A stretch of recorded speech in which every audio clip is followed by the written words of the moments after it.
Hey, Redheads and everyone else listening. I'm Stephanie. I'm Adrian, and we're so excited because for the first time ever, we're doing an entire dedicated podcast to anesthesia and if redheads need more anesthesia. We have talked about this topic throughout the 4 seasons here and there with doctors and experts and, little sound bits here and there. We've talked about anesthesia, but we have never dedicated an entire episode. So we felt like it was very much time to do so. It's really important to knowledge is power. So we wanted to call an expert, an anesthesiologist, and get his expert advice. So today we are talking to Dr. David Sherer. He is an American anesthesiologist. He has written many books. He's been in the profession for many years, and he's going to give us the rundown on everything. If we need more anesthesia, what to talk to our doctors about, how to talk to them. Because Steph, it's like nerve-wracking talking to your doctor sometimes, especially if you're like, I know I need more anesthesia. Yeah, and then they, you don't know how to say, okay, I found it online, which we'll go into it and discuss when we talk with Dr. Sherer. But yeah, it's just something where it's something where redheads either feel so passionate that, yes, I need it. Here's my experience with it. And then we have some redheads that say, no, I don't believe it. I believe it's a myth. So Adrian and I wanted to dedicate this whole episode to highlighting the fact that do redheads need more anesthesia? It's simple as that. And why not ask an actual anesthesiologist who knows, yes or no? So we will ask him directly. It will be the first question with the interview. So definitely stay tuned. And we're super excited about this episode because, like we said, we've heard so many myths and facts and what is the real answer? Right. Like, do we or do we not? I mean, we kind of we need to know, right? Yeah. So let's call him up. Finally Had Brows, a tinted eyebrow gel made by How to Be a Redhead, specially formulated and curated by us, Stephanie and Adrian. Finally Had Brows is available in the original long-wearing version and now in a volumizing option too. Both options tint and provide perfect redhead brows. You're unique. Your eyebrow product should be too. Shop Finally Had Brows long-wearing and volumizing at shop.howtobearedhead.com. Hi, this is Stephanie and Adrian Vendetti from the How to Be a Redhead podcast. Thank you for joining us. Hi. Well, thank you so much for joining us, Doctor. Oh, thanks for having me. I really appreciate it. Yeah, so let's get right down to business. They say natural redheads need more anesthesia. Is this true? The studies show that it is true, and although it's controversial, and this has been studied for well over 20 years now, the short answer is yes. And that particularly applies to 2 types of anesthesia. One is when you breathe anesthesia gases, and the other is when you get local anesthesia injected in a part of your body. So the answer is yes. Okay, and we read that redheads need about 20% more. Now, is that percentage accurate, or does it change depending on the type of anesthesia or maybe person to person? Well, it's interesting you say that because those figures came out of studies at the University of Louisville. A Dr. Edwin Liem, Liem, studied redheads and looked at whether they would move under a certain stimulus under anesthesia. It sounds kind of barbaric, but what they did was they anesthetized redheaded people and dark-haired people. And what they found is when they used an electrical needle, which sounds barbaric, in the thigh muscle or in the arm muscle under the same depth of anesthesia, the redheads tended to move more in a reflex of pain response. So they came to the conclusion that, in fact, the number was about 19 or 20% more inhaled anesthesia was needed for redheads. Mm-hmm. Wow. Fascinating, right, Adrian? Yeah, no, I feel like it's really fascinating. The first time I ever heard about it, Stephanie's had more surgeries than I have, but the first time I ever heard about it, I was getting my wisdom teeth pulled out. And the doctor said, I'm going to have to give you more anesthesia because you're a redhead. And this was in 2005. I was in high school. And Right. I remember thinking, oh, that's crazy. And I kind of took that with me. And I had a surgery about 2 years ago, and I asked the anesthesiologist, and she said, yes, like she's aware that I'll need a little bit more. Well, they found, as I said, not only in the anesthesia that you breathe, but in the local anesthesia, either in your gums or on your skin, Mm. the requirement is higher not only in redheaded humans, but in redheaded mice. So Right. there's something about the recessiveness of the gene of the melanocortin 1 receptor, which is the MC1 gene receptor that dictates pain perception and anesthesia susceptibility, and also some other factors that we'll talk about later. So you guys are very special. Oh, I know. We were just that was our next question. So when we think of, anesthesia, a lot of us think of surgery and, going under for a long time, but local topical anesthetics such as Novocaine, redheads will need more of that too.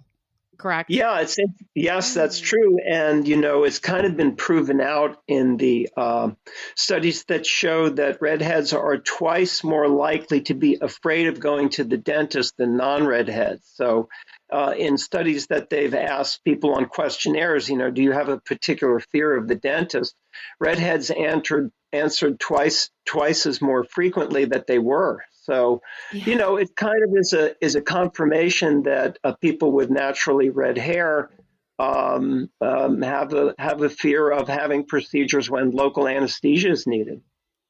Yeah. So, do anesthesiologists like yourself, do you get trained in this in medical school? And is this something that you talk about with other colleagues and doctors? Or is it fairly new knowledge that maybe you didn't learn about in school? How is that in kind of the medical community?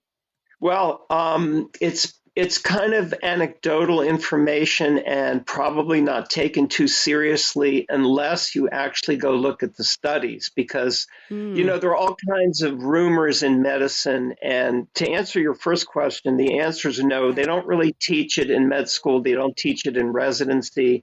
I remember at the University of Miami in the 1980s when I did my residency, they never really spoke about it. And then in your career, maybe every so often, if you'd get a redheaded patient, someone might make a comment like, "Oh, she's going to need a lot more." And then it's not until you look at the studies and do a careful review of the literature do you find that the studies reveal that most likely it's true. So it's important to pay attention to what people say and the rumors and confirm them for yourself. So to answer your Yeah. question, no, they really don't teach it formally, but maybe they should. Yeah. Yeah. Yeah. I mean, this is kind of, it goes in hand with anesthesia. But I had a C-section, um, in 2020. And I remember the anesthesiologist saying like, "Oh, we have a redhead," and kind of joking about it. And then I had blood clots after my C-section. And I don't know if you've heard of this before, but then my OBGYN said it's so common for redheads to bleed more, which I thought was very interesting. It's kind of just a side note that came um, to me while you were just speaking. So that's probably like a separate podcast episode, but have you ever heard that before? Well, it's funny you mention that because there are certain health parameters that redheads are unique. I'll give you a few examples of that. There's a Canadian physician who writes a column for the Calgary Herald, and he did a very nice article in 2017 that spoke of what makes redheads different medically. And he was able to determine that, of course, redheads may be more prone to skin cancer because they're fair skinned usually. Um, but they have different temperature perception and different temperature tolerance. Redheads tend not to tolerate the cold as well as darker haired people. I don't know if you knew that or not. Mm-hmm. And Yeah. yeah, and there is evidence to show that they do bleed more during surgery than people with darker hair. So Wow. Yeah, you're it's so crazy too because then our dad had surgery, Adrian, Yep. like last year and also had blood clots and he's a natural redhead. So I just find it fascinating that both of us had blood clots after surgery, and both doctors said something about bleeding. And I don't know what his anesthesiologist said to him before his surgery about being a redhead. Well, he's like white. The doctor would have no idea. Right. That's true. But yeah, I remember my anesthesiologist said something about red hair. So yeah, it's just fascinating how we're so unique internally. Well, it's true because you have to understand, as you probably already know, there's something in medicine called phenotype and genotype. So the genotype means what your genes are programmed to do. And the phenotype, phenotype, means what is the physical trait that's expressed as you look at a person, like blue eyes, red hair, darker skin, whatever you want to say. And the fact is that people who are natural redheads have an imbalance in the eumelanin or the pheomelanin that dictates skin color and hair color. But they also found that these changes in the genotype, the gene itself, lead to other characteristics like altered pain perception, altered sensitivity to opioids, and the propensity to get things like skin cancer and have different cold tolerance. And even the rate of Parkinson's disease is thought to be slightly higher in elderly redheaded people than non-redheaded people. So it's a whole range of different things. Yeah, It really is. And we did a whole other podcast episode about why redheads feel less pain and how our brains process pain differently. And they say redheads need to be aware that they are more likely more sensitive to pain-killing medications such as opioids. Are you able to speak about if natural redheads need lower doses of opioids? Well, that's an interesting question and a very complicated question because there are so many chemicals and reactions that are involved in pain perception. Basically, in my research, they looked at, from the Mass General Hospital at different parameters, and there's something called POMC, which is propionyl-melanocortin, and less of this chemical was found in red-haired mice and human due to the altered gene activity of the melanocortin receptor that I spoke to. Now, without getting too complicated, it means that the feedback loop involving pain and pain perception gets altered in redheads, so that you're correct about the opioid and pain perception issue. That's true. So it's a complicated issue, but I think the bottom line is that that redheads can be more sensitive to opioid medication. So, yeah.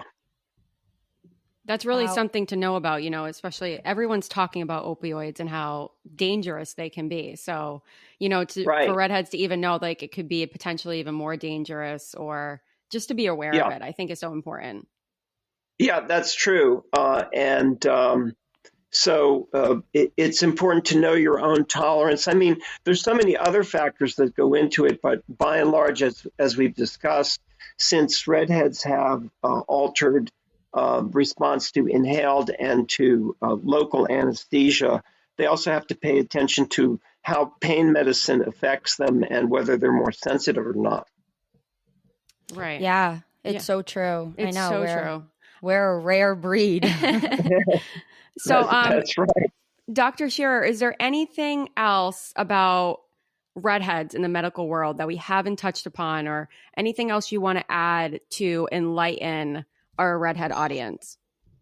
Well, for as far as men are concerned, the doctor from the Calgary Herald said that they're more prone to getting prostate cancer, and that's something I did not know. And in the case of women, they seem to be more prone to getting endometriosis. So I think that women in particular have to pay attention to any pelvic pain if you have red hair, and any kind of strange abdominal sensations, because endometriosis is often misdiagnosed. I don't know if you know that or not. And No. Yeah, I was actually talking to my OBGYN about this because she was bringing it up to my attention because I know you're a doctor, but I have really bad pelvic pain. And she mentioned it to me as being like a possibility. Oh, really? yeah, I didn't even so know that. endometriosis, unfortunately for many women, has been a diagnosis that's hard to make, and a lot of women have suffered because the doctors don't take them seriously because their complaints can be kind of vague. Oh, it hurts here, it hurts there, and so on. And I personally know of an African American woman who suffered terribly with endometriosis, and I don't want to get way off the path, but it took her many doctors and many different interventions before she was able to get the right diagnosis. So it can be a hard journey for people. So I would say if you're a redhead and you go see your gynecologist and you have any complaints about pelvic pain, that they should look into that. Yeah. Yeah, no, I agree. Yeah. Just being aware of all of this. And I want to say too is sometimes I feel embarrassed talking to doctors about things that I read on Google. Like I feel like if I'm sitting there with a doctor, I'm like, well, I read this. And they kind of look at me like, well, I mean, What everyone did Mr. can Google say? Yeah, right. Yeah, like it's just Google. But do you think that people should just feel free to talk to their doctor about anything, even if they just Googled something and they're worried about it? Well, yeah, I think they should, but oftentimes what will give you better ammunition if you say, oh, doctor, I Googled this subject and it said a study from, say, Mass General said such and such, right? So mention the study. Well, Okay. exactly. And then the doctor starts thinking, well, this person took the time to say what the name of the academic institution is, and they probably would take you more seriously than if you just said, oh, I read from People magazine that such and such. Yeah, right. That's right. a really great That's a really good tip. That's a That really, is a really good tip. Yeah. I should do that. Exactly. And I mentioned those kind of tips in my books, my medical books for the public. And it gives you more ammunition and credibility with the doctor if you can say, oh, yeah, there was this study from the University of Louisville. Did you read that? And then it kind of puts the doctor on the defensive to say, gee, maybe I should have read it, right? Right. Right. Yeah. Yeah, that's such a great tip. Well, we loved having you on, Dr. Sherer. So thank you so much for all your knowledge. I know people are really going to listen and it could change lives. So thank you so much. Well, thanks for having me. I really enjoyed it. Finally Had Brows, a tinted eyebrow gel made by How to Be a Redhead, specially formulated and curated by us, Stephanie and Adrian. Finally Had Brows is available in the original long-wearing version and now in a volumizing option too. Both options tint and provide perfect redhead brows. You're unique. Your eyebrow product should be too. Shop Finally Had Brows long-wearing and volumizing at shop.howtobearedhead.com. Okay, so there's our answer. We know it. We need more anesthesia. We also, potentially are going to be very sensitive to opioids, which I think is super eye-opening. I think we're going to do an entire episode about that and really dig into that. I literally had no idea.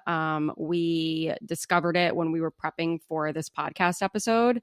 And I think a lot of medical advice about redheads is coming to light because there's a lot of research being done about our pain tolerance, about anesthesia. And then I think they're like, oh, wait, if that's true, then this might be true. So I think more is coming about. And I loved his advice about when you're sitting with your doctor, be like, I saw this on Harvard Business Journal, right? Like that's something to say because I would have never actually known to talk about the publication, but I guess it really does matter because he's right. Like you shouldn't be quoting a People magazine article. You should be talking about something that actually is studied and like a real thing. And they're probably going to take it more seriously because they are doctors and they read studies.